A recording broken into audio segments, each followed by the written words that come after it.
Virgo. The lavender does not ask permission to bloom, and neither does the sun ask if it is too young to set the horizon on fire. You are standing knee-deep in purple and gold, the kind of dusk that makes the air taste like honey and dust, and your hands are dirty. Good. Let them be dirty. Let the soil live under your fingernails. Let the sweat cool on your neck. You have spent too many years in rooms where the air was filtered, where the temperature was controlled, where love was discussed in the muted tones of a conference call. You have spent too long being the adult in every equation, the responsible variable, the one who calculates the tip, the tax, the emotional interest on a debt that was never yours to pay. And tonight, the earth has other plans. You do not hear them arrive, you feel it. A shift in the frequency of the crickets, a change in the weight of the heat. You turn, and there they are. Younger, yes, but do not make the mistake of thinking that youth is the story. Youth is only the packaging. What they carry is older than stone. Their eyes find yours without the usual choreography of hesitation, appraisal, strategic retreat. They do not look at you as if you are a problem to be solved, a project to be managed, a fortress to be besieged. They look at you the way the desert looks at rain, with a hunger so ancient it feels like reverence. And in that look, something in your chest that you had nailed shut begins to rattle its boards. You thought you were past this. You told yourself that the part of you that could still be startled by another human being had been retired, placed in a box labeled former selves, and stored in the attic of your common sense. You had evidence. You had a file. You had a catalog of almosts and not quites and close enoughs that you had organized with your typical thoroughness, each one tagged with the reason it failed, the lesson it taught, the confirmation that you were, in fact, too picky, too guarded, too unwilling to bend the beautiful architecture of your standards to fit into someone else's cramped blueprint. You had settled into the narrative that your standards were a flaw, a form of emotional asthma, a refusal to breathe the same air as everyone else. You were wrong. Your standards were not a flaw, they were a prophecy, and the prophecy is standing in front of you, younger in years but timeless in recognition, holding a truth that will rearrange the furniture of your heart. Let me tell you about the ones who came before, because we need to bury them properly before we can talk about what is growing. The ones who came before were tired. Not bad necessarily, not cruel mostly, but tired. They carried the exhaustion of people who had learned to love like accounting. They brought spreadsheets to the table. They weighed your availability against their convenience. They measured your intensity and found it a bit much. They wanted you in doses. They wanted you between the hours of 7 and 10, on the weekends that did not conflict with their other priorities, in the moods that did not challenge their equilibrium. They loved you with one foot out the door, already dressed for the exit, and you, being Virgo, being the one who notices everything, you saw the foot, you saw the half-closed suitcase under the bed. You saw the way they said I love you like they were testing the temperature of bath water with their toe, and you could not do it. You could not make yourself small enough to fit inside their half measures. You tried once or twice. You folded your wings. You spoke in lowercase. You pretended that lukewarm was a climate you could survive, but your body knew. Your body kept the score in insomnia and jaw tension and the particular grief of being unseen while fully visible, so you left, or they left. Or you both drifted into the polite graveyard of it just didn't work out, and you added another entry to your file of evidence that you were impossible to please. But here is what you could not know then, what you are about to know now, with the force of a revelation that feels less like learning and more like remembering. You were not impossible to please. You were impossible to deceive, and deception is the currency of the almost love. The almost lovers deal in futures they do not intend to inhabit. They sell you maps to cities they have no plans to build. They offer you keys to houses where the doors are painted on, and you, with your terrifying accuracy, your instinct for the solid ground beneath the sales pitch, you kept returning the keys. You kept saying no. You kept walking away from tables where the feast was imaginary. And every time you walked, you told yourself you were being difficult. You were being unrealistic. You were being too Virgo, too precise, too unwilling to let the messy human chaos of love override your need for something real. You were not being too anything. You were being prepared.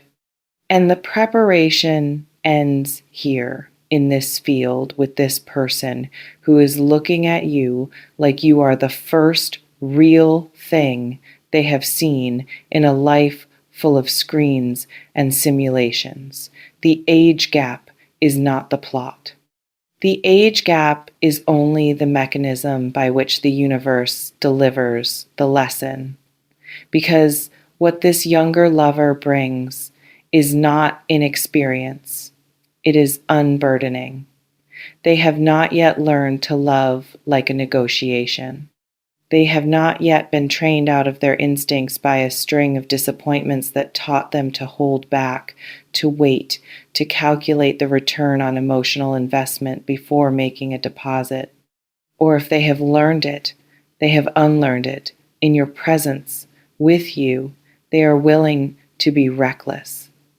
Not careless, there is a difference. Reckless means they are willing to risk the appearance of foolishness in order to be honest. Careless means they do not value what they handle. This one values. This one handles you like a sacrament. And that handling, that refusal to treat you as a commodity to be consumed in increments, is the mirror that finally shows you why you never settled. You never settled because you knew, in the marrow where instinct lives, that there existed a form of love that did not require you to edit your hunger. You knew that somewhere, in some configuration of time and skin and soul, there was a person who would not ask you to be less complicated so they could love you more easily. You knew it the way a bird knows the migration route before it has ever seen the destination. You knew it, and you protected the knowing with your silence, with your solitude, with your maddening refusal to sign on any dotted line that did not recognize your full signature. And now the knowing has a name. It has a face. It has a voice that cracks when it tells you the truth at 2 a.m. because the truth is too big for the container of its ribs. This younger lover will show you exactly why you never settled, because they will love you in a way that makes the old contracts look like children's drawings. They will not love you for your utility. They will not love you because you make their life easier, because you organize their chaos, because you are the reliable backdrop against which they perform their main character energy. They will love you because you undo them, because your precision terrifies and excites them. Because the way you notice details, the way you remember the name of their third grade teacher, the way you see the fear behind their bravado, the way you touch the back of their neck when they are pretending not to need comfort, destroys every cynical narrative they had about love being a transaction between equals who keep score. They do not want an equal who keeps score. They want you. They want the full, devastating, uncompromising weight of your attention. And they are willing to meet it with a fullness that the tired ones could never muster. Watch what happens when you introduce them to your world. Watch the way they move through the rooms you have built, the routines you have perfected, the standards you have defended until your own tongue bled from saying no. They do not flinch.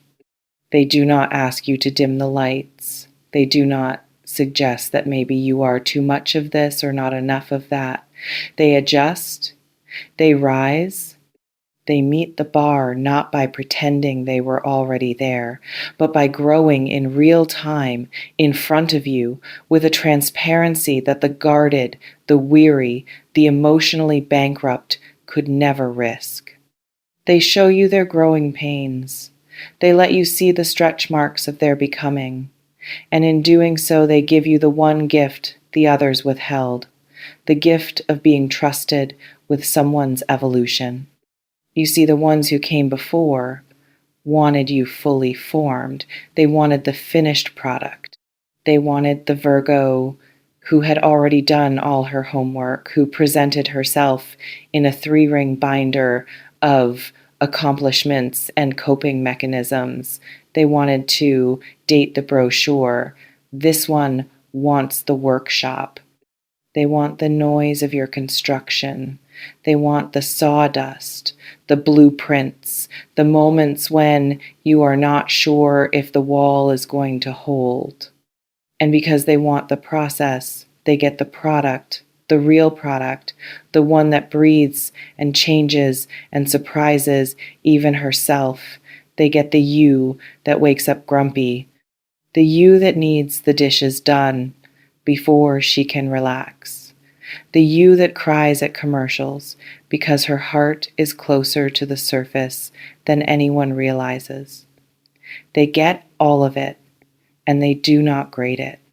They do not file it under areas for improvement. They simply stay. And that staying is the confession. That staying is the proof. Every time they choose you again in the morning, every time they reach for your hand across the table, not because they want something, but because your hand is where their hand belongs. Every time they defend you in rooms where you are not present, every time they learn the language of your silence and do not demand that you translate it into theirs, they are validating every no you ever spoke. They are retroactively blessing every door you closed. They are standing in the courtroom of your past doubts and offering evidence that you were not too difficult. You were just waiting for someone who had the capacity to show up.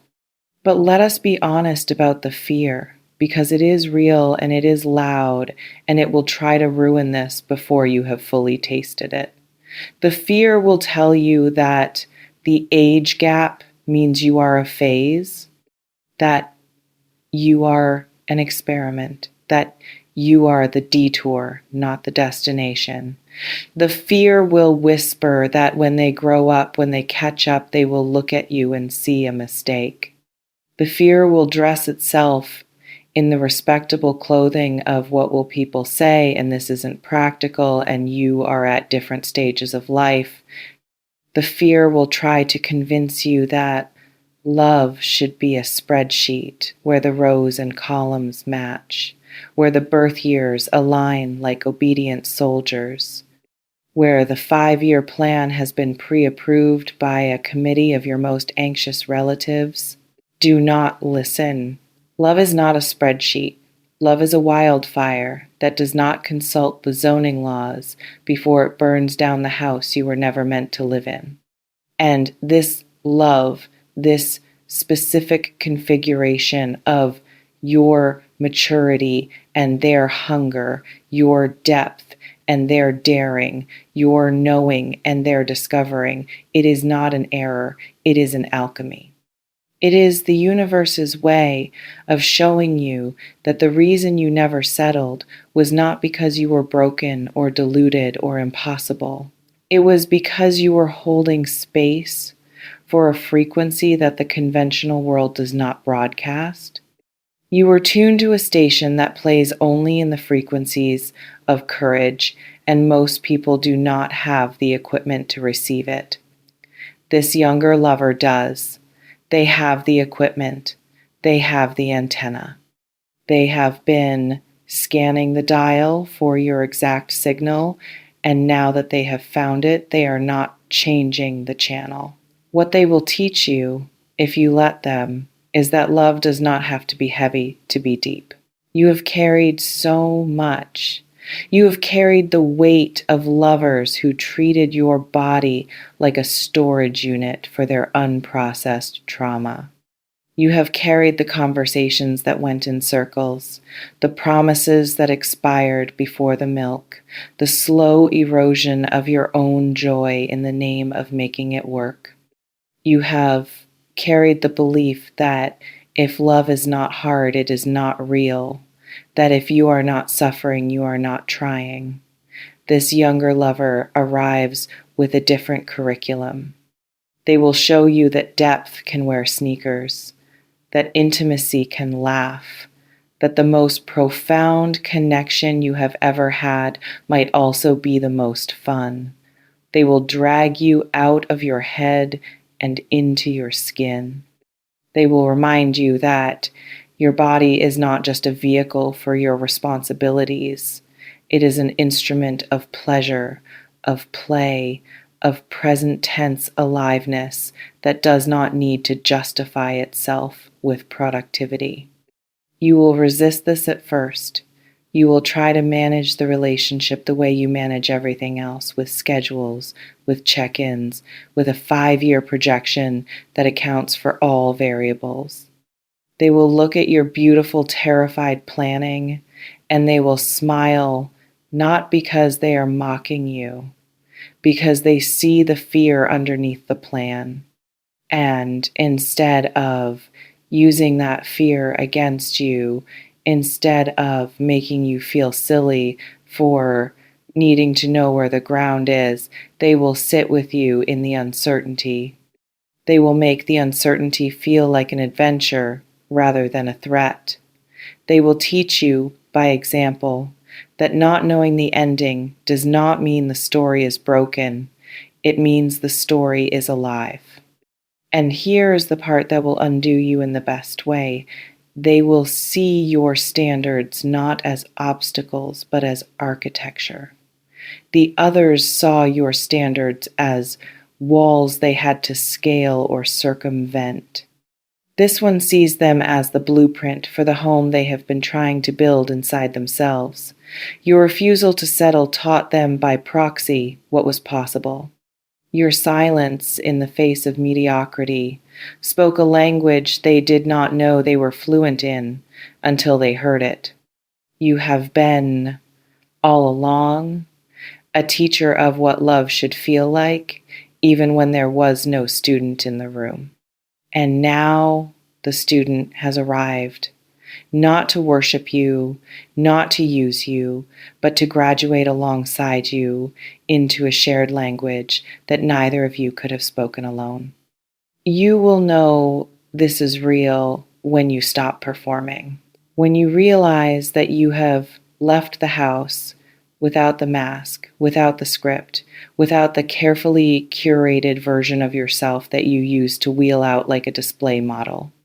You will know this is real when you catch yourself being petty, being jealous, being insecure, the full, unedited human mess, and instead of bracing for the withdrawal of their affection, you feel them move closer. You feel them choose the mess. You feel them say with their actions, if not their words. I did not sign up for the highlight reel.